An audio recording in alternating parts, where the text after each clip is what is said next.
मामी के प्यार में भांजा हुआ पागल, तीसरे की एंट्री तो फिर दोनों ने रची खौफनाक साजिश। 6 महीने बाद सनसनीखेज खुलासा। बिहार के कैमूर जिले की पुलिस 6 महीने बाद हत्या की एक पहेली को सुलझाने में कामयाब रही और मर्डर के सिलसिले में मामी और भांजा को गिरफ्तार किया है। किस्सा एक मामी और उसके प्यार में पागल उसके ही भांजे का ऐसा सनसनीखेज किस्सा है जिसे सुनकर खुद पुलिस वाले भी हैरान हैं। अपनी सगी मामी को अपना दिल दे चुके भांजे को जब इस बात का पता चला कि उसकी मामी को कोई है जो परेशान कर रहा है तो आशिक बन चुके भांजे ने ऐसा कदम उठाया जिसने उसके साथ साथ उसकी मामी को भी सलाखों के पीछे पहुंचा दिया। ये किस्सा बिहार के कैमूर जिले का है।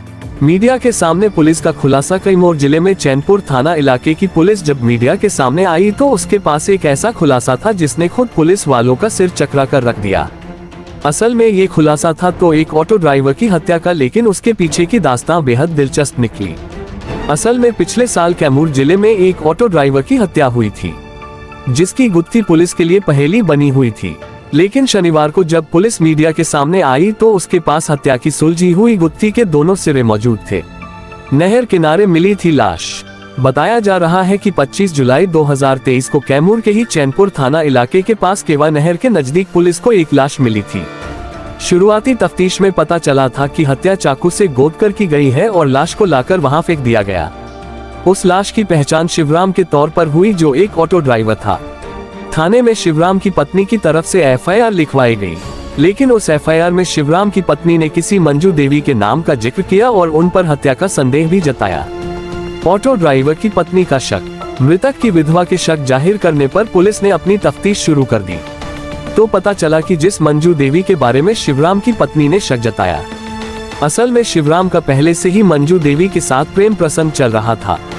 शिवराम और मंजू के बीच बढ़ती नजदीकियों के बारे में जब मंजू देवी के पति को पता चला तो बात झगड़े की नौबत तक जा पहुंची। भांजे के साथ हुआ इश्क।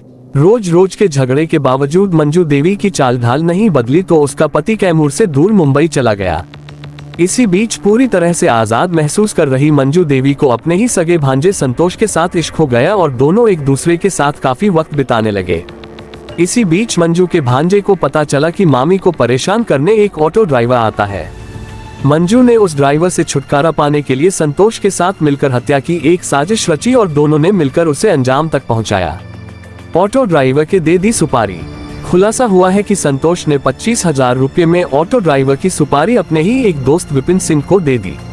इसके बाद विपिन ने अपने 3 और दोस्तों के साथ शिवराम का ऑटो देवरजी खुर्द जाने के लिए बुक किया और चारों दोस्त तय वक्त पर ऑटो पर सवार हो गए, लेकिन एक सुनसान इलाके में ले जाकर चारों ने शिवराम की चाकू गोदकर हत्या कर दी और लाश को नहर किनारे फेंककर वहां से भाग निकले। हत्या के वक्त भाग गए नागपुर। इधर हत्या से पहले ही संतोष अपनी मामी मंजू देवी को लेकर नागपुर चला गया था।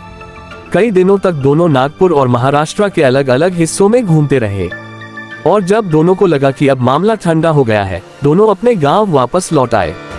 पुलिस इस मामले में अपनी तलाश पहले से ही कर रही थी, लिहाजा उसने इन लोगों पर अपनी नजर बनाए रखने के लिए उसके घर के पास सादी वर्दी में पुलिस वाले तैनात कर रखे थे। मंजू के साथ चारों आरोपी पकड़े गए। मंजू के घर लौटने की खबर जैसे ही थाने पहुंची तो पुलिस ने छापा मारकर मंजू देवी को गिरफ्तार कर लिया और उसकी ही गवाही के बाद 4 और लोगों को भी पुलिस ने पकड़ लिया। खुलासा ये भी हुआ है कि इस हत्याकांड में सुपारी लेने वाला विपिन पहले भी शराब के मामले में दंगा फसाद करने के जुर्म में पहले भी जेल की हवा काट चुका है। ऑटो ड्राइवर की हत्या की गुत्थी सुलझते ही पुलिस ने ये खुलासा मीडिया के सामने आकर कर दिया और आरोपियों के पकड़े जाने की पूरी कहानी भी बता दी।